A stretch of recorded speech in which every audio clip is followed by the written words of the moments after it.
You see, the difference between them and me is I don't have a monetized YouTube channel that I am scared to death to lose, or I don't fucking have any sponsors I have to worry about. So the word manipulation combined with AMC, GME, stock market, whatever, I don't give a fuck. I'll say it all day. It doesn't bother me. I could have a monetized YouTube channel and I still wouldn't give a fuck. This nefarious bullshit is so blatant, and the vast majority of you were brought into it. You were brought into it by a YouTuber. That's how you heard about it. It's how you were pulled in, and they're making money no matter what.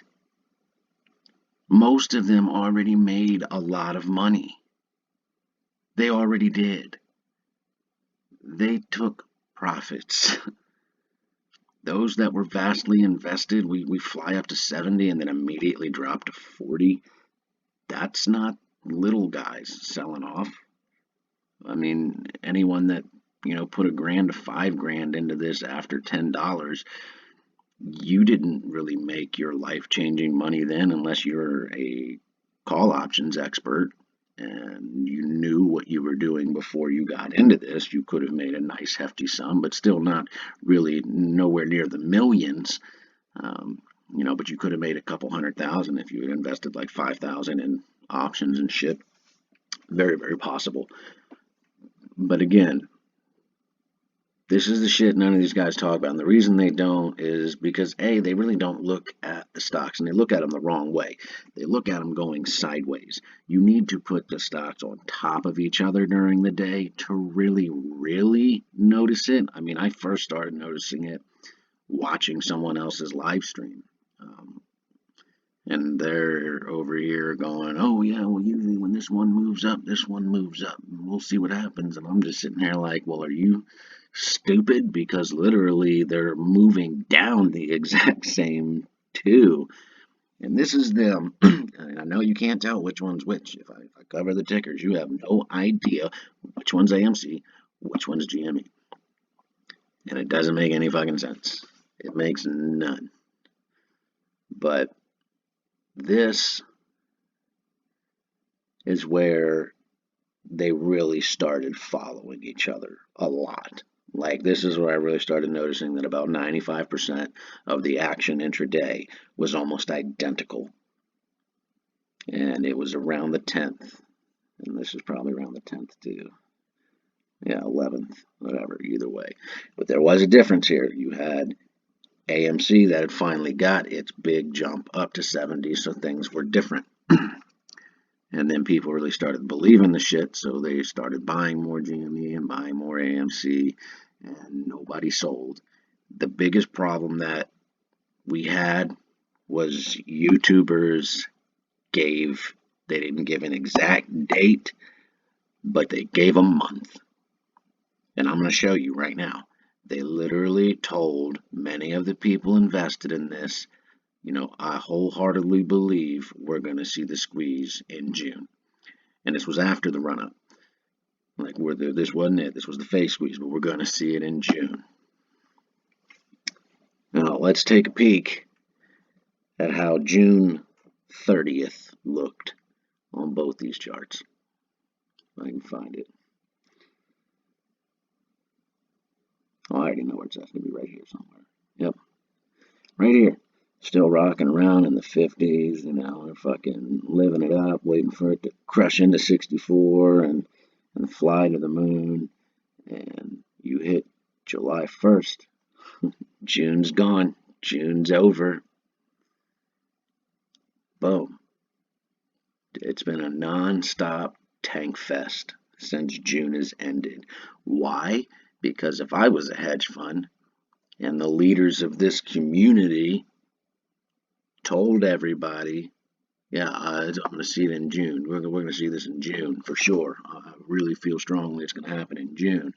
Well, I'm just going to wait for July 1st. And then I'm going to completely tank your stock. Because now, A, I have evidence. evidence to literally be like, hey, man, this was their people selling off. That was them. This was all them. Their guys told them that it was going to happen in June, and it didn't. And when the first rolled around or whatever, they got rid of it. They realized that their guys were lying to them, or that they used them to pump it up and take profits. Now they're just sitting there holding it, which is dumb, stupid. Because if this was a pump and dump type thing, which it wasn't, the majority of this, that a lot of people don't understand, that $70 run up wasn't even retail buyers. A lot of it wasn't. Like, this was orchestrated. This was known it was going to happen. There was going to be a fake squeeze. It was going to happen. They realized the nuts were in a vice. They realized the buying pressure was out of control. People were still buying and buying and buying and buying. And if they did not do something, it was going to get way out of control. They figured they'd pump it up to 70. Everyone would sell off. It would drop back down below 20, back down below 10. They can then from there, they can just bankrupt AMC. Everybody's gone. There's plenty of shares back. They can fucking just short it into oblivion until they bankrupt the company and then buy them. And then there's never an investigation done into what happened because they own the fucking company now. They're not going to investigate themselves. But that's what happened. You can look at GME too. GME loving the 200s all the way up until the first. We had one little dip, I think, yeah, right here where it was down to 199 or something. It dropped a little below 200 somewhere. I remember it. So I remember one of my buddies freaking out a little bit, and then it popped back up and he was good. But let's get to the first and see what happened. I can already see it's going to be this red line. Yep. Get to the first. You're in a non-stop shit drop. Just a non-stop shit drop. And guess what they'll claim? This was all the retail investors. This was all of them. They all thought it was going to happen again in June. And their people told them June. And then they sold off in July because it didn't happen. Which we all know is not true. I mean, not entirely. There's much evidence that shows that the buying pressure is still immensely outweighing the sell pressure. I've already made a video showing you the candles. You can fucking see it. You can see that a million in volume and buying pressure is the same size candle as a $30,000 or $300,000 candle for sell pressure. 67% of it is missing. The price movement is missing. And again, I didn't go to college for finance. This is my shit. Technology, programs, algorithms, all that shit. Computer patterns. That's what I do. So I've been watching this since I was a kid. Like, I used to just take apart fucking the computer and put it back together just because to see if I could. I love technology. I love programming. I love coding. It was one of the reasons I got drawn to Coors at first, was because he said he used to be a coder. And I was like, okay, cool. Well, this guy's not going to be dumb. He'll be able to look at shit. He knows most of this is programs anyway. Hedge funds don't really have a lot of people sitting at desks anymore trading. They have programs that do it for them. And he's just completely oblivious to shit. And I don't even think it's that he's oblivious. He created a brand. He did not want to work anymore. He wanted to make a YouTube channel. He wanted to try to be the next Roaring Kitty. That's what he's trying to do. And he's so far kind of done it, but it's been at the expense of you guys. It has fully been at the expense of the ape community. Now, I'm not saying he don't care about anyone or any of that, but what he does care about is his money, his brand. He cares about that more than anything else. He is scared to death to say the word manipulation, corruption, or that the markets aren't fair. He's scared to death to literally say, yeah, well, Ken Griffin does own Citadel LLC, and he does own Citadel Securities, the market maker, and he does own a tech company that literally makes a apparently super secret $100 million algorithmic trading artificial intelligence that he don't want no one having their hands on. But you won't hear him say that. Like, that's literally, that's the thing that pisses me off about him now, is he's so scared to say anything bad about Ken Griffin or Citadel collectively because he's afraid he's going to get sued or his channel's going to get shut the fuck down. There goes his brand. That kid would be completely happy spending the rest of his life doing this, having, a YouTube channel that he just gets to stay at home and talk about stocks and shit. And now he's trying to expand the brand because AMC is dying in front of everyone's eyes, and he's scared to talk about what's really going on, with the manipulation. So he has to start talking about other things. He has to. He's got to start trying to what's his brand, what's his channel after the squeeze. So he's already trying to get that in there now. And whatever. I'm never gonna knock someone for making money, but I will knock someone for lying. Just straight outright lying. And everything he said before June 2nd, and then even for a little while after June 2nd, he has completely flipped his tune and said the exact opposite. And I don't like that. I just do not like that. I watched him openly first, and this again too, this whole we can't show our positions because of legal reasons. It's bullshit. It is 100% bullshit. That is not fucking true. You literally have signs up on your stream that say, I'm not a financial advisor, this is not financial advice. They say it over 30 times in a stream. They tell you not to misconstrue anything they're showing you. Do not trade based on what they're doing, blah blah blah. And with all that being said and posted, you have no argument. If you did what they did and bought shit and lost money, that is your fault. That is so easily defensible in a court of law. Hey, I never pushed the buy button for them. I never told them to do that, and I was not the one that pushed buy. They did that. That's their responsibility. That's their fault that they lost money, not mine. It's all, oh, I can't for legal reasons. Bullshit. You can't because you don't have positions on Weeble anymore. You sold your fucking positions. You may have the ones, like I said, that he get from free referrals and shit or whatnot. I'm sure he still has some AMC, but he only had 750 shares that I saw when he was still showing positions. That was it. He was all options, all options. He was up over 500,000. People were following him, doing the same shit he was doing, and just losing money, losing money. He lost a lot of that, a shitload of that. And finally, sure cut his profits, signed a deal with someone who sent him an email. So now he makes money there, makes money from YouTube, gets money from the old super chat. But he had to change his brand. He's got to do what they tell him to do now. He is owned by somebody now. That ain't never gonna be me. I don't do that shit ever. Don't nobody own me. I own me, and that's the bottom fucking line. I don't care. I'll talk about what's really going on, because for some reason these guys for weeks have been saying, "Oh no, this is normal. This is I wouldn't say manipulation. I wouldn't say corruption. This is a stock market. That's fair. Blah blah blah. Bullshit." Like how you have a live stream and you're not talking about this and not digging into good DD or showing comparison charts to be like, this is not normal because this is not normal.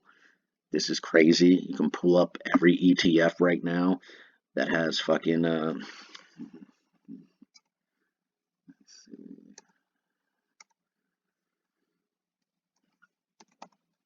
Let's see.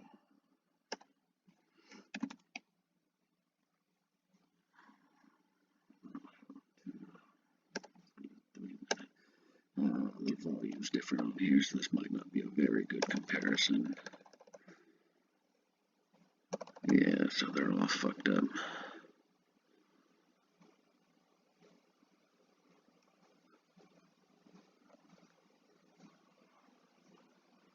Oh, I might have fucked up because it's still on the 1 year.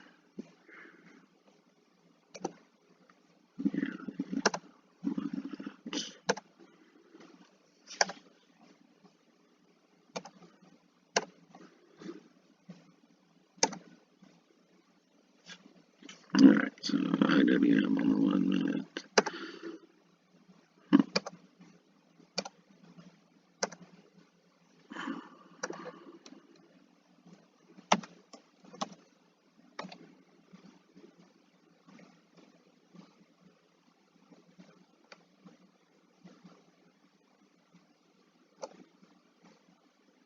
Even those, if I zoom in, they look awfully similar.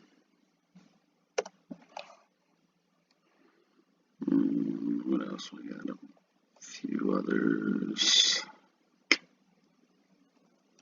Oh no, I think IJ. No, it's not IJT. URTY or URY. Yeah, those look awfully similar. Like you just see the ups and downs, all this. All of these hold GameStop or a lot of AMC or whatever.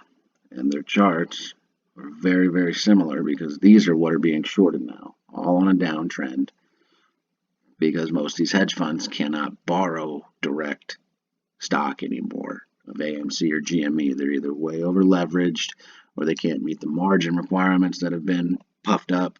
So now they found another way to do this, and that's by shorting the fucking ETFs that house GME and AMC. Shorting them into oblivion, just fucking all on a downtrend, all of it on a downtrend. And it's insane. That's one thing. You guys should go look at Charlie's vids again for that too, because Charlie is the man with that shit. He digs into this shit like nobody's business. It's absolutely insane what that boy does. It's impressive, to say the least. Absolutely impressive. But either way, you saw how, on looking on the yearly chart, all of this with AMC and GME started back in the second week of June. Like with them really, really following each other closely, and it was every move up and down, minus about 5%. There's literally about 5% there that's not accounted for because it can't be perfect. They cannot have them line up exactly. But if they have the correct story and the correct narrative, which they have, there's a good case for them in court to be like, yeah, as long as no one finds that program and the data on it, as no one gets access to that, they're fine. Like they have everything they need based on the YouTubers and the information that's been put out there to keep a solid case to say this is us. All of it is us. But either way, it's the manipulation that no one wants to talk about is way too blatant to just ignore it. Like, I don't understand how these guys have no problem acting like it may be a thing. Like, that's how they address it. I don't want to say manipulation because you don't want to lose your channel. Like, you don't want to lose your AMC channel that the AMC community gave you. Look at this fucking shit. Just look at the goddamn thing, man. Like, seriously, what the fuck? So the entire ape community, like, we're all literally buying and selling at the exact same time, and we're selling all of our shit off, even though everyone knows the short interest is the same. If you've done any sort of due diligence on your own, or watched anyone that does solid due diligence, like Charlie, you go check out Charlie's vid, you will see all kinds of corruption and malpractice and manipulation and where they're hiding shit. It's not that, I don't want to say it's easy to find, but it's not that hard to find if you know what you're looking for. Even if you just commit a couple hours out of your day to really send yourself down a rabbit hole for information, it's not too difficult to find. But like I said, I've already made the other videos on that shit and showing you the volume candles and everything, but I mean, it's still continuing. And my chart, my video was 100%, it was so spot on yesterday. Like, I have been of the mindset since I noticed in the second week of June that these two really started tracking each other, like, and I made exact movements. I was like, okay. I was like, well, let's see what happens when we get to the end of June. Since these guys have said this is gonna happen in June, I bet this fucking thing tanks. And it did. It fucking did. And it tanked at the exact same time, the exact same ways. And it's incredible to watch. And there's people that don't understand that 30 and 32, that is the strength level we got up to before this ripped in the after hours and into the pre-market. Like, that was our last level of strength. And it is a key psychological level. If this were to be dropped under $30 into the 20s, everyone, even your favorite YouTuber that sold 75% of their shit when it ran up, they'd start buying back in then. If this shit got back down to the 20s, People would be coming in left and right. Left and fucking right. Options would be significantly cheaper again, and there would just be a ridiculous amount of buying pressure that comes back, and it can overwhelm the system. There's another video I made. I mean, early on when I was just popping on making FaceTime videos to be like, yes, this is you guys. You guys are doing great because you can see the break in the pattern. You can overwhelm this system. Yeah, they've gotten better over the last month at hiding shit, at taking orders and flipping them into the dark pool. But if there was just a drastic influx of buying, because you can, in the morning, and that's when you see it, it's in the morning, highest volume and volatility in the morning, because, it's difficult. You don't know how the day is going to open up. You don't know if people are going to step in and just start fucking cranking out buys. And if they do, it's hard to slow that down. It's hard to stop that without it looking blatant, and it's hard for the program to catch up. And there, you can go back. I mean, I don't remember what day it was, but I made the video, and I'll look back at it and pull the chart up. But you can literally see there was a day where it was really when I started kind of making videos talking about telling everyone, if you really like stock, then, why aren't you buying it? If you like it, why aren't you buying it?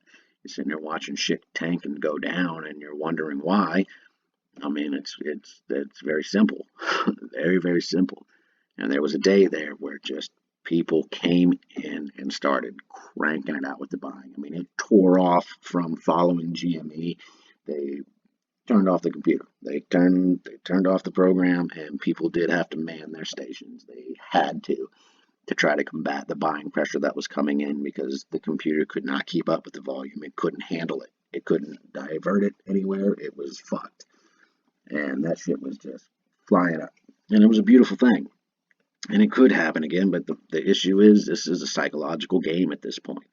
It is them with a lot of money, a lot of very intelligent people versus us, retail community. And I, I don't like telling people what to do. I don't want to tell people what to do, but you need to start checking the guys you follow. And I don't mean like checking them, just watching, seeing what they do. You need to speak up. Like, you need to let them know this isn't over for us. We aren't sitting pretty with YouTube checks and super chat money and, any profits that we took at 70 because people were still listening to them and still believing they were holding and hold for me, I'll hold for you and blah, blah, blah. But you guys got to check these guys. They're getting overzealous is probably the word I could use right now. This is not a great time for us right now. This isn't. We're getting our asses handed to us by an artificial intelligence. Motherfuckers are acting like that's not what it is, and it clearly is. It clearly is.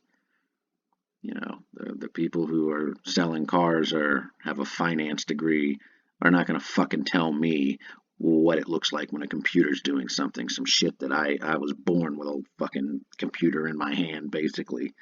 Like, this is what I live for. This is what I love. I can see a computer fucking trading program from a mile away. And we're getting our asses handed to us by it. And we're at a point where our voices, our digital identities, that is going to be our tool right now to fight this. The West Christian hiring is phenomenal. It's awesome. But that shit takes time, and I mean time. And if you think Citadel or any of them are just going to roll over and turn over information and that they don't have $1 million legal teams and shit that are already ready for this, you're crazy. We have to fight this. It's your money. It's your market. And you have to fight this battle if you want to see change. If you want this shit to stop, you got to be loud. You got to make noise. You have to. You got to get the right people's attention. Whatever that means. You just have to, that's what we have to do. As a community, that's what we got to do. Last thing I'm going to talk about is that little meetup. You guys do whatever the fuck you want. Um, Again, I'm not going to tell you what to do, but it seems awfully, awfully strange to me that we are not in a very good position right now with the stock as a whole. There's a lot of people that have lost a lot of money, a lot. Even ones that, they got in before 10, but they continued to buy and continued to buy up at those upper levels. Now you're bag holding, or you lost a lot of money on options. There's a lot of those people out there, and I know there is. I'm one of them. I lost some money too, thinking this shit was going to go through June. Um, I'm staying away from options right now. I watched a lot of money in options just disappear. Just disappear. I've got some longer ones at extended dates. But as far as those short term, like 3 week out, maybe a month out, like at a minimum, it's 6 weeks out. But then there's a lot of people that don't have money for that because they're so expensive. And I haven't even looked at the meetup thing. I don't know what it cost, if it's costing anything. I don't know who's funding it. I don't know what's going on. But for me, yes, it is a very premature celebration.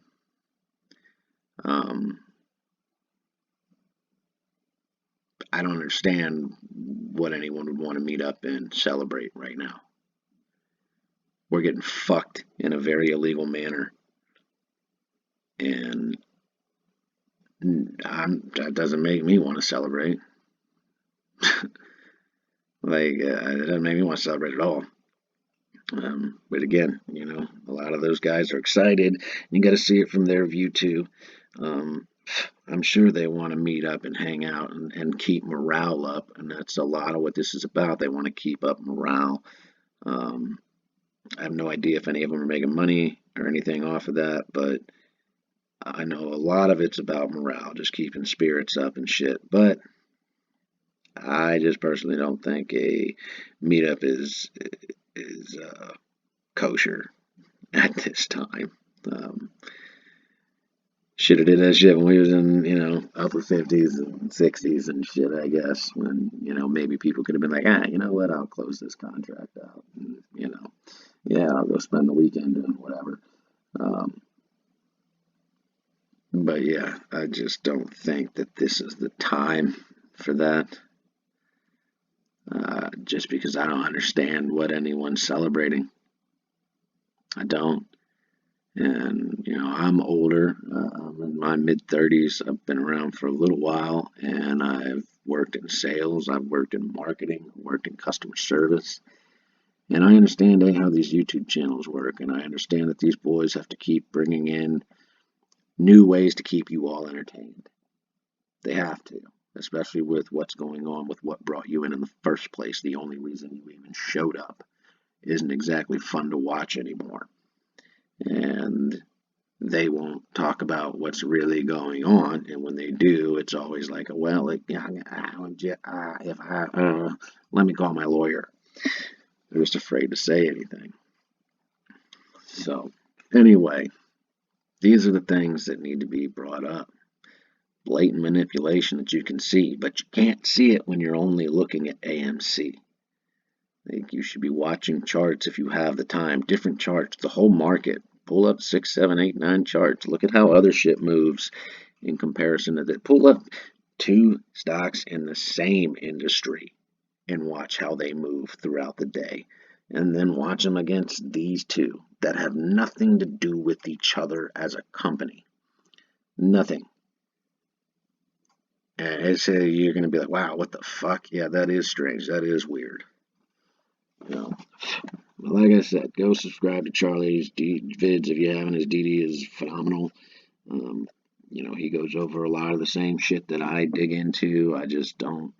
I'm still in school right now, in college, doing shit. And I just don't have a lot of time to make PowerPoints and shit. I'm making fucking PowerPoints for classes and stuff. I don't really have time to put it all together, and I was going to, like, that was going to be what I was doing, and I found fucking Charlie's channel, and it's like, thank God someone else is doing this like this, simplifying it, making it easy to understand, and just putting it together, taking the time to put it together and bring it to the community. It's awesome. Like I said, I don't care. You don't have to follow me. I don't care if you follow my video or like my video or anything. But if nothing else, please go follow him. Please go like his shit and watch his stuff because he breaks it all down. He picks up the rocks that people aren't looking under or don't care to look under. And it explains a lot of the questions a lot of you are having. So go check him out. I'll come out with another video probably this weekend. I'm going to dig into something that I've thought about, see what happens. Hopefully I find what I'm hoping to find, and if I do, I will definitely put a video out. At a minimum, I'll message Charlie or on his board or something and tell him, hey, please take a peek into this and see if he can do it or not. We'll see. Worst case, I'll definitely be back making some shit next week, talking about the newest manipulation and what's going on with what. And I guess I'll try making more videos now that some people are, I guess, interested in this side of what is going on. Now people are running into walls with their favorite YouTubers not giving them the answers to the questions that they're asking. So I'm going to do my best to start filling that, and I feel like it's my obligation, and I feel like it's everyone's obligation in this community to share as much of this information as we can. Tell everyone we can, send it everywhere we can, make your own. You can copy this video. I don't give a fuck. I'm not going to sue you. I don't care about brand or anything. Just share it, so people can see this. Whether people believe it or want to believe it or not, it's there. Like, you can see it. When you can actually see shit and go, wow, that is funny. That's weird how that's like that. Oh, why is that candle the same size, but it's $1 million and that one's 300,000? How come the price moving up was the same for $1 million as it was down for 300,000? Like shit like that. Wondering where your 67% of orders are going, and they're in the dark pool. That's why that price is not reflected on the actual lit exchanges. So, hope you guys have a good weekend. Try not to stress. But again, for those of you new to options and that this is your first time really venturing into the market the past couple months, you need to be careful with those. Yes, they are a great way to make quick money, but you really have got to pay attention. And if you are not watching these stocks every single day like I am, I honestly was shocked myself at how accurate my video was. Like, I was shocked. I mean, I knew what the patterns were, but it's still a guessing game. It's still like, well, I think it's going to do this. I don't know. I'm just looking at the patterns, and it fucking did. Like 37.50 bounced off, 37.50 bounced off. Wouldn't even get up to 37.50 again. But then your guys, when the market closed, all excited and saying, oh, it's going over 40, it's going over 40. And it doesn't. So I'll leave you that. It's always better, if you like a stock, to buy stock. Especially in a squeeze scenario. It's always better to buy stock than options in this type of environment. You need volume and volatility. They're rerouting 67% of volume out. If they weren't doing that, options would be phenomenal. They would be wonderful right now. Everyone would be insanely wealthy that had call options and shit. But even on puts, they're killing the volume, killing the volatility. You will lose money on fucking puts. That's what they did. They crushed this whole entire option environment to where only they can make money because Citadel's the market maker, so they make money off the premium. But again, have a good weekend, guys. Charlie's Vids, Charlie's Vids, Charlie's Vids. He's got more in-depth look at a lot of the shit that I look at and know what's going on too. So go check him out, please, if you have not. And I will talk to you guys again soon. Later.